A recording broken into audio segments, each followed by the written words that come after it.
നമസ്കാരം. എല്ലാവർക്കും ഈശ്വരാനുഗ്രഹം കിട്ടട്ടെ എന്ന് പ്രാർത്ഥിച്ചുകൊണ്ട് എല്ലാവരെയും ഞാൻ ഈ ജ്യോതിഷ വീഡിയോയിലേക്ക് സ്വാഗതം ചെയ്യുന്നു. ഞാൻ ഇന്ന് പറയുന്ന വിഷയം ബന്ധന യോഗം. ജ്യോതിഷത്തിലുള്ള ജാതകത്തിൽ ഓരോരുത്തർക്കും ഉണ്ടാകുന്ന ഒരു യോഗമാണ് ബന്ധന യോഗം. അപ്പോൾ ഇപ്പോൾ നമ്മുടെ ശബരിമല തന്ത്രിക്ക് ഒരു ബന്ധന യോഗം വന്നിരിക്കുകയാണ്. തന്ത്രി ഇപ്പോൾ ബന്ധനത്തിലാണ്. അപ്പോൾ ബന്ധന യോഗം ജാതകപ്രകാരം ഒരാൾക്ക് എങ്ങനെയുണ്ടാകും എന്ന ഒരു വിഷയത്തെ പറ്റിയാണ് ഞാനിവിടെ കുറച്ച് കാര്യങ്ങൾ പറയുന്നത്. ജ്യോതിഷപ്രകാരം ഒരാളുടെ ജാതകത്തിൽ തടവ് ശിക്ഷയോ അല്ലെങ്കിൽ ഏതെങ്കിലും വിധത്തിലുള്ള ബന്ധനത്തിനെയോ സൂചിപ്പിക്കുന്ന ഗ്രഹനിലയെന്ന് ബന്ധന യോഗം എന്ന് പറയുന്നു. അപ്പോൾ ഒരാളുടെ ജാതകത്തിൽ ഗ്രഹങ്ങൾ ഏതെല്ലാം സ്ഥാനങ്ങളിൽ നിൽക്കുന്നു, അപ്പൊ ആ സ്ഥാനങ്ങളിലുള്ള ഗ്രഹങ്ങളുടെ, പ്രത്യേകിച്ച് പാപഗ്രഹങ്ങളുടെ ആ സ്ഥാനത്തെ സൂചിപ്പിക്കുന്ന ഒരു യോഗമാണ് ബന്ധന യോഗം എന്ന് പറയുന്നത്. ശബരിമല തന്ത്രിയുമായി ബന്ധപ്പെട്ട വാർത്തകൾ ഇപ്പോൾ സോഷ്യൽ മീഡിയയിൽ ചർച്ചാ വിഷയമായതിന്റെ പേരിലാണ് ഞാൻ ഈ വീഡിയോ ഇപ്പോൾ ഇടുന്നത്. ഞാൻ ജ്യോതിഷകാര്യം മാത്രമാണ് നിങ്ങളോട് പറയുന്നത്. ശബരിമല വിഷയവുമായിട്ട് ബന്ധപ്പെട്ട ഒരു കാര്യം ഞാൻ പറയുന്നില്ല. ശബരിമല തന്ത്രി ഇപ്പോൾ ആയതിന്റെ പേരിൽ ഒരാൾക്ക് എങ്ങനെയാണ് ബന്ധനം വരുന്നത്, അയാളുടെ ജാതകപ്രകാരം ബന്ധനം വരുന്നത് എങ്ങനെയെന്നാണ് ഞാനിവിടെ പറയാൻ ഉദ്ദേശിക്കുന്നതെന്ന് ഞാൻ നേരത്തെ ആമുഖമായി പറഞ്ഞു. അപ്പൊ അതുകൊണ്ട് വീണ്ടും ഞാൻ ഒന്നുകൂടി സൂചിപ്പിച്ചതാണ്.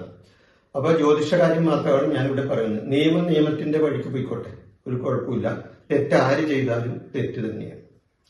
കാലനും കാലക്കേട് പിടിക്കും എന്നൊരു ചൊല്ലുണ്ട്, ഇല്ലേ? നമ്മുടെ നാട്ടിലുള്ളൊരു ചൊല്ലാണ്, കാലനും കാലക്കേട് പിടിക്കും. ഇവിടെ ബന്ധനയോഗത്തിന്റെ ഗ്രഹം പ്രധാനമായും ശനിയാണ്. ബന്ധനയോഗത്തിന്റെ ഗ്രഹം പ്രധാനമായി വരുന്നത് ശനിയാണ്. അപ്പൊ ശനീശ്വരനാണ് ധർമ്മശാസ്ത്രം. നമ്മൾ ശനീശ്വരനെ ധർമ്മശാസ്ത്രമായിട്ടാണ് കാണുന്നത്. അപ്പൊ ശബരിമല ശാസ്താവിന്റെ തന്ത്രിയാണ് ഇപ്പോൾ ബന്ധനത്തിലായിരിക്കുന്നത്, അല്ലെ? ശബരിമല ശാസ്താവിന്റെ തന്ത്രിയാണ് ഇപ്പോൾ ബന്ധനത്തിലായിരിക്കുന്നത്. അപ്പോ അതിനെപ്പറ്റി ഒരു വീഡിയോ ഇടണമെന്ന് എന്റെ മനസ്സ് പറഞ്ഞതിന്റെ പേരിലാണ് ഞാനിപ്പോൾ ഈ വീഡിയോ ഇവിടെ ഇടുന്നത്. അപ്പൊ ബന്ധനയോഗം ഒരു ജാതകത്തിൽ, ഇനി തന്ത്രിക്കാണെങ്കിൽ ആർക്കാണെങ്കിലും ബന്ധനയോഗം ഒരു ജാതകത്തിൽ പലർക്കും വരാവുന്നതാണ്. അപ്പൊ ബന്ധനയോഗം എങ്ങനെയാണ് വരുന്നത് എന്നാണ് ഞാൻ പറയുന്നത്. ചിലർക്ക് ഉണ്ടാകുന്ന ഒരു യോഗമാണ് ഈ ബന്ധനയോഗം അവരുടെ ജാതകത്തിൽ. ശബരിമല തന്ത്രിയുടെ കാര്യത്തിൽ ഉണ്ടായ ഈ പെട്ടെന്നുള്ള തിരിച്ചടി അദ്ദേഹത്തിന്റെ ജന്മരാശി പ്രകാരം ശനി ഏറ്റവും മോശമായ ഭാവത്തിലൂടെ സഞ്ചരിക്കുന്നതിനാലാണ് ഇങ്ങനെ ഒരു സാധ്യത അദ്ദേഹത്തിന് ഉണ്ടായത്.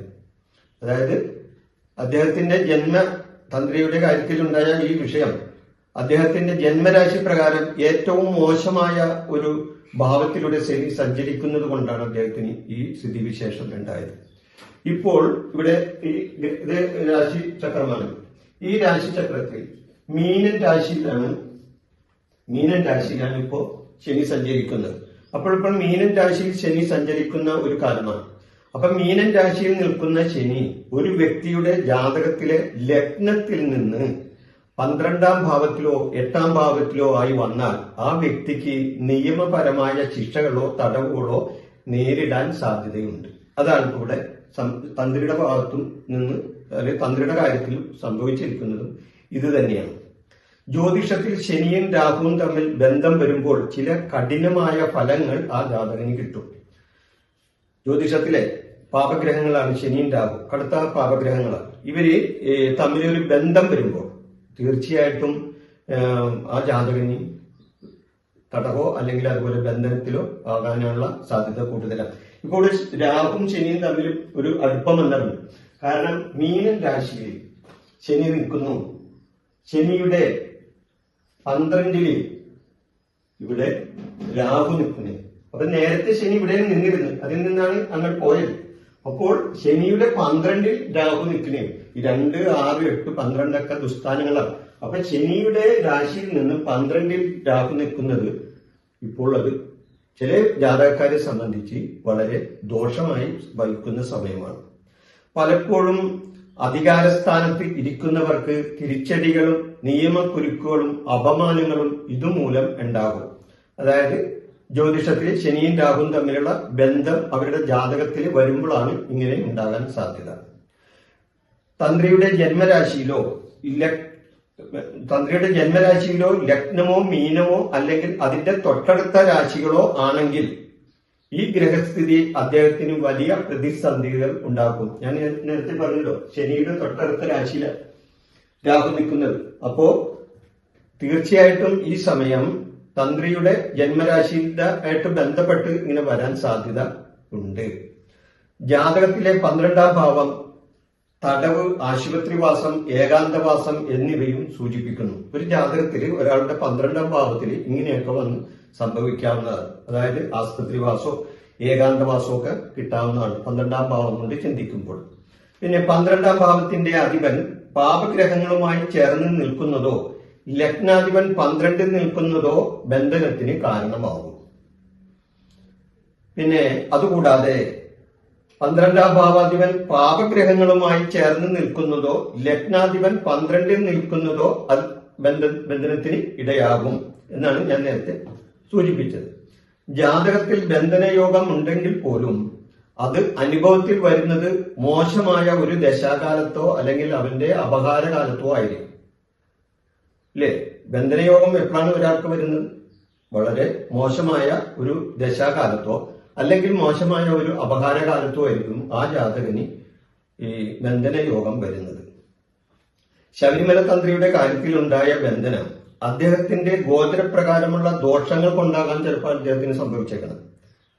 അദ്ദേഹത്തിന് ഇപ്പോഴുള്ള ഗോചര സമയം വളരെ മോശമായിരിക്കും. അതുകൊണ്ടായിരിക്കും അദ്ദേഹത്തിന് ഇത് വന്ന് ഇപ്പോൾ സംഭവിച്ചിരിക്കുന്നത്. സാധാരണയായിട്ട് 7ര ശനിയിലും കണ്ടക ശനിയിലുമാണ് ഈ ബന്ധനയോഗം കൂടുതലായിട്ട് ഉണ്ടാകാൻ സാധ്യതയുള്ളത്. ജാതകത്തിൽ ബന്ധനയോഗം ഉണ്ടെന്ന് കരുതി എല്ലാവരും ജയിലിൽ പോകണമെന്നില്ല. അത് ആലോചിക്കാം. ചിലർ ചോദിക്കില്ല, എന്റെ ജാതകത്തിലുണ്ട്, ഞാൻ ജയിലിലൊന്നും പോയില്ല. ചിലർക്ക് പോകേണ്ടി വരില്ല. കാരണം ഈ ജയിൽവാസം മാത്രമല്ല ബന്ധനം എന്ന് പറയുന്നത്. അവര് രോഗം മൂലം ആസ്പത്രിയിൽ കിടക്കേണ്ടി വന്നാലും അതൊരു ബന്ധനമാണ്. രോഗം മൂലം ആസ്പത്രി കിടക്കേണ്ടി വന്നാൽ. അതുപോലെ തന്നെ വീട്ടിൽ ഒറ്റപ്പെട്ട് കഴിയാൻ, അതായത് ഒരു ബന്ധനത്തിന്റെ ലാഘവത്തോടെ അല്ലെങ്കിൽ ഒരു ബന്ധനത്തിനെ സൂചിപ്പിക്കുന്ന പോലെ ഒരു തടവുകാരനെ പോലെ സ്വന്തം വീട്ടിൽ കഴിയേണ്ടി വന്നാലും അതൊരു ബന്ധനം തന്നെയാണ്. അപ്പൊ ബന്ധനയോഗം എന്ന് പറഞ്ഞ് ജയിലിൽ പോകണമെന്ന് നിർബന്ധമൊന്നുമില്ല. അതുകൂടാതെ ജാതകത്തിൽ പാശയോഗം ഉണ്ടെങ്കിലും ഈ ബന്ധനയോഗം വരും. എന്താണ് പാശയോഗം? ജാതകത്തിൽ 7 രാശികളിലായി എല്ലാ ഗ്രഹങ്ങളും ഒന്നിച്ചു നിൽക്കുമ്പോൾ ഇതിന് ഇങ്ങനെ സംഭവിക്കാം. അതുപോലെ ഒരുവന്റെ ഗ്രഹനിലയിൽ ജാതകത്തിലെ ഗ്രഹനിലയിൽ 7 രാശികളിലായിട്ട് എല്ലാ ഗ്രഹങ്ങളും ഒന്നിച്ചു വന്നാൽ ഇങ്ങനെ സംഭവിക്കാം എന്ന് ജ്യോതിശാസ്ത്രം പറയുന്നുണ്ട്. രാഹു 12ാം ഭാവത്തിലോ 12ാം ഭാവാധിപനോടൊപ്പം നിൽക്കുന്നതോ ആയ സമയം നിയമപരമായ കുരുക്കുകളിൽ ഈ ജാതകം ചെന്ന് വീഴാൻ സാധ്യതയുണ്ട്. അങ്ങനെയും വരാം ഈ ബന്ധനയോഗം. ശനിയും ചൊവ്വയും ഈ ക്രൂരഗ്രഹങ്ങളുടെ തമ്മിലുള്ള ബന്ധമോ ദൃഷ്ടിയോ വന്നാൽ പെട്ടെന്നുള്ള ശിക്ഷാ നടപടികൾക്ക് ആ ജാതകൻ വിധേയനാകേണ്ടി വരും. അതായത് ശനിയും ചൊവ്വയും ഇത് ക്രൂരഗ്രഹങ്ങളാണ്. അപ്പൊ ഇവർ തമ്മിലൊരു ബന്ധം ജാതകത്തിൽ വന്നാൽ ഈ സമയത്തും ഇങ്ങനെ ഒരു ബന്ധനസ്ഥൻ ആകേണ്ട അവസ്ഥ വരും. അതുപോലെ തന്നെ ലഗ്നാധിപനും 12ാം ഭാവാധിപനും പരസ്പരം ബന്ധപ്പെടുകയോ പാപഗ്രഹങ്ങളുടെ ദൃഷ്ടിപഥത്തിൽ വരികയോ ചെയ്താൽ അപ്പോഴും ബന്ധനയോഗം വരാൻ സാധ്യതയുണ്ട്. ശനി, രാഹു, ചൊവ്വ എന്നീ ഗ്രഹങ്ങൾ 2, 5, 9, 12 എന്നീ ഭാവങ്ങളിൽ നിൽക്കുന്നതും ബന്ധനത്തെ ഇന്ന് സൂചിപ്പിക്കുന്നത്. അപ്പൊ അങ്ങനെ ഒരുപാട് കാര്യങ്ങളുണ്ട്. ഒരു ജാതകത്തിൽ ഒരു ബന്ധന യോഗം എങ്ങനെയൊക്കെയാണ് വരുന്നത്. ഇതിന്റെ ഒരു ചെറിയൊരു രൂപമാണ് ഞാനിപ്പോ ഇവിടെ സൂചിപ്പിച്ചത്. അതായത് ഇപ്പോൾ തന്ത്രി ബന്ധനത്തിലാണ്. അദ്ദേഹം ഈ ശനീശ്വരനെ പൂജിക്കുന്ന ആളാണ്. ശബരിമല ശാസ്താവിന്റെ തന്ത്രിയാണ്. ആ അദ്ദേഹത്തിനാണ് ഇപ്പോൾ ഇങ്ങനെ ഒരു ബന്ധനയോഗം വന്നിരിക്കുന്നത്. ഇത് അദ്ദേഹത്തിന് മുൻകൂട്ടി കാണാൻ കഴിഞ്ഞിട്ടുണ്ടായിരിക്കില്ല. ചിലപ്പോ അത് ശ്രദ്ധിച്ചിട്ടുണ്ടാവില്ല. ചിലപ്പോ അങ്ങനെ ഒരു ജാതകത്തിൽ അങ്ങനെ ഒരു യോഗം അദ്ദേഹത്തിന് ഉണ്ടെന്ന് അദ്ദേഹം ചിലപ്പോ ശ്രദ്ധിച്ചിട്ടുണ്ടായില്ലായിരിക്കാം. എന്തായാലും ഇങ്ങനെ യോഗം വന്ന് സംഭവിക്കാം. അത് ആർക്കാണെങ്കിലും വരാം. ഒട്ടുമിക്ക ആൾക്കാർക്കും ഇതുപോലെ ബന്ധന യോഗങ്ങളൊക്കെ വരാറുള്ളതാണ്. ചിലവർക്ക് അത് ഇങ്ങനെ ചില വിധത്തിൽ ആസ്പത്രിവാസമായിട്ടോ ഏകാന്ത തടവുമായിട്ടോ ഒക്കെ വന്ന് പോകും. ചിലവർ ജയിലിൽ പോകേണ്ടി വരും. അങ്ങനെയൊക്കെയുണ്ട്. അപ്പൊ പൊതുവെ ഈ വിഷയം ഇപ്പോൾ പൊതുവെ ചർച്ചാ വിഷയമായതിന്റെ പേരിലാണ് ഞാൻ ഈ വീഡിയോ ഇട്ടത്. അല്ലാതെ ഈ തന്ത്രി തെറ്റ് ചെയ്തിട്ടുണ്ടോ, അല്ലെങ്കിൽ തന്ത്രി തെറ്റ് ചെയ്തിട്ടില്ലേ, അല്ലെങ്കിൽ തന്ത്രിനെ ആരെങ്കിലും കുടുക്കിയതാണോ, അല്ലെങ്കിൽ മറ്റേതെങ്കിലും രാഷ്ട്രീയ വിഷയങ്ങളുണ്ടോ അതിൻ്റെ അകത്ത്, ഇതൊന്നും ഞാനിവിടെ പറയുന്നില്ല. കാരണം ഞാൻ അത്തരത്തിലുള്ള ഒരാളല്ല. ഞാനൊരു ജ്യോത്സ്യനാണ്, ജ്യോതിഷ കാര്യങ്ങളാണ് ഞാൻ ഇവിടെ പറയുകയുള്ളൂ. അതുകൊണ്ട് ബന്ധനയോഗം എങ്ങനെയൊക്കെ സംഭവിക്കാം, ഈ വിധത്തിലൊക്കെ സംഭവിക്കാവുന്നതാണ്. ഈ വീഡിയോ ഞാനിവിടെ അവസാനിപ്പിക്കുന്നു. നിങ്ങൾക്ക് നന്ദി, നമസ്കാരം. എൻ്റെ ഈ ജ്യോതിഷ പ്രോഗ്രാം നിങ്ങൾക്ക് ഇഷ്ടപ്പെട്ടാൽ ഇത് സബ്സ്ക്രൈബ് ചെയ്യാനും ലൈക്ക് ചെയ്യാനും ബെൽ ബട്ടൺ അമർത്താനും മറക്കരുത്.